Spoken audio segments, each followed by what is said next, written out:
या कुक्षि विवरे कृत्वा स्वयं रक्षति सर्वतः नमामि जननीं देवीं परां प्रकृतिरूपिणीं कृच्छेण महता देव्या धारितोऽहं यदोदरे तत्प्रसादात् जगद्दृष्टं मातुर्नित्यं नमोऽस्तु ते। पृथिव्या यानि तीर्थानि सागरादीनि सर्वतः वसन्ति यत्र తానౌమి మాతరం భూతి హేతవే। మాతృదేవో భవ, పితృదేవో భవ. ఇప్పుడు మనము నవంబర్ నెల 2025 సంవత్సరం గోచార ఫలితాలు ద్వాదశ రాశుల వారికి ఎలా ఉన్నాయో తెలుసుకునే ప్రయత్నం చేద్దాము. అందులో ప్రథమంగా మేషరాశి వారికి ఏ విధంగా జరగబోతుంది, ఈ నెలంతా గోచార ఫలితాలు ఏ విధమైన ఫలితాలు ఇస్తాయి అనేటటువంటి తెలుసుకునే ప్రయత్నం చేద్దాము. ఇది కేవలము గోచార ఫలితాలే. దీనిలో ఎక్కువ గ్రహాలు అనుకూలంగా ఉన్నాయని మీరు సంబరపడవలసిన పని లేదు. అలాగే తక్కువ గ్రహాలు అనుకూలంగా ఉన్నాయని మీరు కంగారు పడక్కర్లేదు.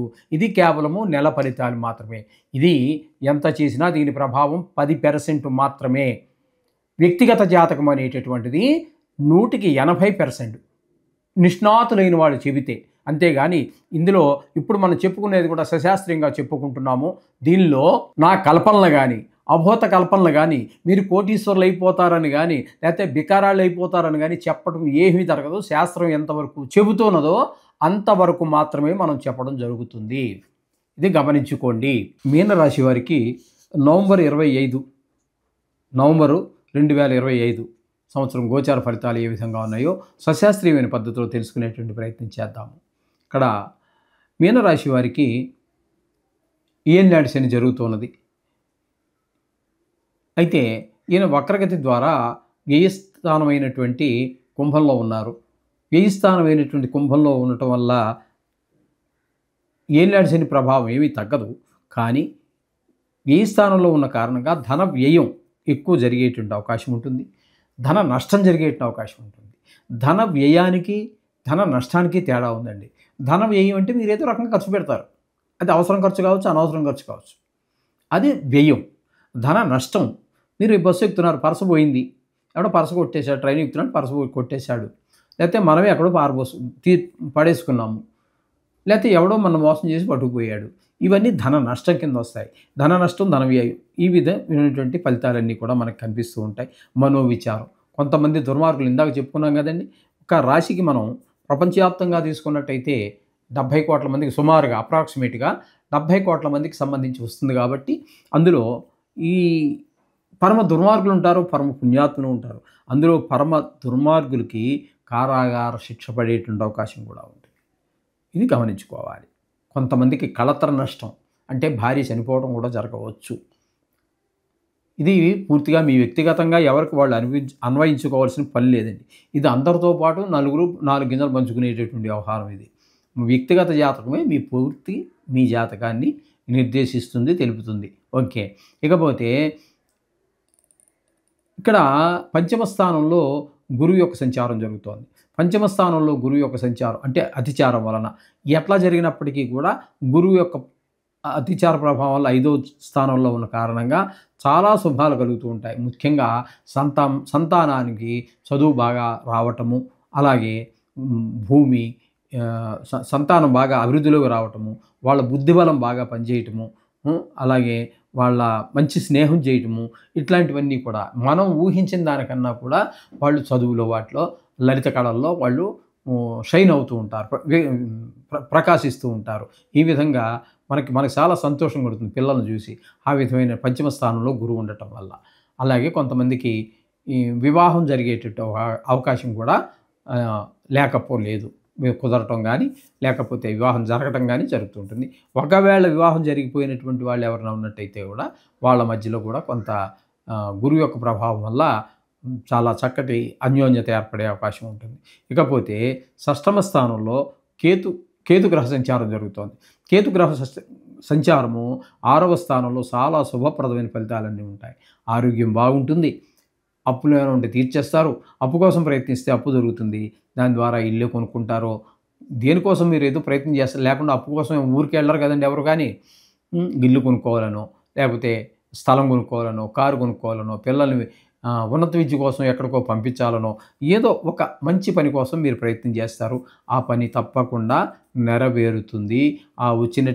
లభించినటువంటి అప్పు లభించినటువంటి ఆ ధనం కూడా మీకు సద్వినియోగం అవుతుంది. ఇంత మంచి ఫలితాన్ని ఆ కేతు భగవానుడు మీకు ఇస్తూ ఉన్నాడు. ఇక శుక్రుడిని గనక మనం తీసుకున్నట్టయితే 2 రోజులు 7వ స్థానంలోను, 8వ స్థానంలో 24 రోజులు, 9వ స్థానంలో ఒక 4 రోజులు. మొత్తం మీద ఈ 7వ స్థానంలో ఉన్నటువంటి 2 రోజులు వదిలేస్తే 28 రోజులు కూడా మీకు శుక్ర భగవానుడు మీకు చాలా మంచి ఫలితాలన్నీ ఇస్తూ ఉన్నారు. ఇక్కడంటే ఆయుర్దాయం పెరుగుతుంది. అలాగే కొంతమందికి మంచి శుభవార్తలు వింటారు. కొంతమందికి ధనలాభం జరుగుతూ ఉంటుంది. ఇవి కొంతమందికి సన్మానం జరుగుతూ ఉంటుంది. ఈ విధమైన ఫలితాలన్నీ శుక్ర భగవానుడి వల్ల కలుగుతూ ఉన్నాయి ఇక్కడ మీకు 8వ స్థానంలో శుక్ర భగవానుడి వల్ల. అలాగే 9వ స్థానంలో శుక్ర భగవానుడి వల్ల తండ్రి గారి ఆరోగ్యం బాగుంటుంది. దేవుడి యందు భక్తి పెరుగుతుంది. గుళ్ళకి గోపురాలకి తిరగడం జరుగుతుంది. ఈ విధమైన ఫలితాలన్నీ గురువు వల్ల కలుగుతూ ఉన్నాయి. 4 రోజులు శుక్రుడి వల్ల జరుగుతూ ఉన్నాయి. ఇక రవి యొక్క సంచారం వల్ల 8వ స్థానంలో ఒక 16 రోజులు, 14 రోజులు భాగ్యస్థానం. ఈ 2 స్థానాల్లోనూ కూడా అక్కడ మీకు అనుకూలమైన ఫలితములు రావు. అష్టమ స్థానంలో ఉన్నప్పుడు కొంత అన్ని చెడు వార్తలు వినటం, ధన నష్టం జరుగుతూ ఉంటుంది.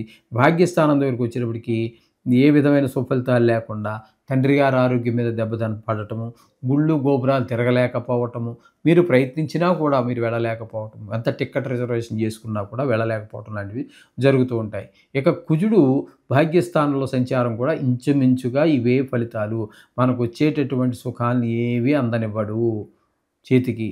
ఈ విధంగా కుజుని యొక్క సంచారం కూడా గాయాలయ్యే అవకాశం కూడా ఉంటుందండి. అందరితో మాట ఎప్పుడైతే కుజుడిది మాట ఎప్పుడు కఠినత్వమేనండి. అట్లా ఈ కఠినంగా మాట్లాడటం ద్వారా కొంతమంది మిత్రులుగా ఉన్నవాళ్ళు విరోధులవుతారు. అసలు వాడెవడో తెలియని వాడు కూడా మన మాట ద్వారా శత్రువుగా మారుతాడు. ఇంతకుముందు మనం తెలియదు అతనికి, కానీ మన మాట తీరు ఆ విధంగా ఉంటూ ఉంటుంది. అది ప్రభావం ఏంటంటే మీరు మాట్లాడాలనుకున్నా కూడా కుజుని యొక్క ప్రభావం వల్ల అట్లా మాట్లాడడం జరుగుతూ ఉంటుంది. ఇక బుధుని యొక్క సంచారం కనుక తీసుకున్నట్టయితే 8వ స్థానంలో ఒక 6 రోజులు అనుకూలమైన ఫలితాలే ఇస్తాడు. కానీ ఇక్కడ 9వ స్థానంలో 24 రోజులు సంచారం చేస్తూ ఉన్నాడు. ఈ సంచారం చేసేటప్పుడు మనకు దీనివల్ల కలిగే ఫలితం ఏంటంటే దీనివల్ల 9వ స్థానంలో బుధుని యొక్క సంచారం వల్ల మనకి తండ్రి గారి ఆరోగ్య విషయంలోనూ దాన ధర్మాలు చేయలేకపోవటం, గుళ్ళకి వెళ్ళలేకపోవటం ఇత్యాది చెడు ప్రభావాలే చూపిస్తాయి తప్పితే బుధుడు ఒక్క 6 రోజులు మాత్రమే మనకు అనుకూలమైన ఫలితాన్ని ఇస్తూ ఉన్నాడు. కాబట్టి ఇంకా రాహు గురించి మనం చెప్పుకోలేదు కదా. వ్యయ స్థానంలో ఉన్నారు ఆయన. వ్యయ స్థానంలో ఉన్నప్పుడు దానివల్ల ధన వ్యయం అవుతుంది, ధన నష్టం అవుతుంది, కలత నష్టం కొంతమంది జరుగుతుంది, కొంతమందికి కారాగార శిక్ష పడుతూ ఉంటుంది. కాకపోతే విజయస్థానంలో రాహు అనేటటువంటి ఆయన వల్ల ఒక్క ఉపకారం ఉంటుందండి. అన్ని నష్టాలు జరిగినా ఒక్క ఉపకారం ఉంటుంది. అదేంటంటే వ్యయస్థానంలో రాహు ఉన్నప్పుడు మనం గనక విదేశాలకి వెళ్ళడానికి ప్రయత్నం చేస్తూ ఉన్నట్టయితే ఎవరు చేయలేని పని ఈ రాహు చేసి మిమ్మల్ని విదేశాలకి పంపించే బాధ్యత ఆయన తీసుకుంటూ ఉంటాడు సామాన్యంగా. అంచేత ఈ రాహు విదేశాలకు మనం పంపించడం కోసం, అంటే ఇప్పుడు ఈ కాలంలో మనం దాన్ని విదేశం వెళ్ళడం ఒక అదృష్టంగా భావిస్తున్నాం. కానీ ఒకానొక కాలంలో విదేశాలకు వెళ్ళటం అంటే దేశ బహిష్కరణ, అదొక పాపపు పని, అదొక శిక్ష అన్నట్టుగా భావించేవారు. కాలం మారింది, పరిస్థితులు మారాయి. అంచేత ఈ విదేశాలకు వెళ్ళటం అనేటటువంటిది ఒక అదృష్టంగా భావిస్తున్నారు. దానికోసం మన మేధావులు కొంతమంది కలిసి ఒక వీసా దేవుణ్ణి కూడా సృష్టించేశారు. ఈ గ్రహాల యొక్క ప్రభావం సరే, మనం నిత్యం పూజించేటటువంటి ఆయన ఈ దేవుళ్ళు మనకి శుభాన్ని కలిగించడానికి, ఈ మనకి మోక్షాన్ని ప్రసాదించడానికి ఉన్నటువంటి దేవుళ్ళను కూడా వీసాకి ఒక దేవుణ్ణి సృష్టించారు. అది మరి గొప్ప విషయం కదండి అవన్నీ. సరే, ఏదైతే అనుకోండి, ఈ విధమైన ఫలితాలన్నీ కూడా మనకి మీనరాశి వారికి గోచరిస్తున్నాయి. కాబట్టి ప్రతి రాశి ఫలితాల్లోనూ ప్రతి రాశికి ఖచ్చితంగా కొన్ని గ్రహాలు దోషభూయిష్టంగా ఉండనే ఉంటాయి. కాబట్టి ఎట్టి పరిస్థితిలో మీరు ప్రతినిత్యము నవగ్రహ మంత్రాలను చెప్పుకో. నవగ్రహాలంటే ఎవరో చెప్పినట్టుగా చిల్లర రాళ్ళు కాదు. ఎవరో ఒక మూర్ఖుడు చెప్పాడు నవగ్రహాలంటే చిల్లర రాళ్ళని. అవన్నీ పట్టించుకోవద్దండి. నవగ్రహాలంటే ఏంటనేది మా తండ్రి గారు ఆనాడే చెప్పారు. జీవానాం కర్మఫలదం నవగ్రహ రూపేణ జనార్దన అన్నారు. అంటే జీవానాం కర్మఫలదం, జీవుడు మంచి పనో చెడ్డ పనో ఏదో ఒకటి చేస్తాడు కదండి. ఆ ఫలాన్ని అంటే ఇచ్చేటటువంటి వాడు జనార్దనుడే నవగ్రహ రూపేణ, నవగ్రహ రూపాల్లో ఉండి మనకు అందిస్తున్నాడు. మంచి పని చేస్తే మంచి ఫలితం, చెడ్డ పని చేస్తే చెడ్డ ఫలితం మనకు అందిస్తున్నాడు అని చెప్పేసి మా నాన్నగారు మా చిన్నప్పుడు ఎప్పుడో చెప్పారు. అది గుర్తుపెట్టుకొని మీకు ఈరోజు విన్నవించుకుంటున్నాను.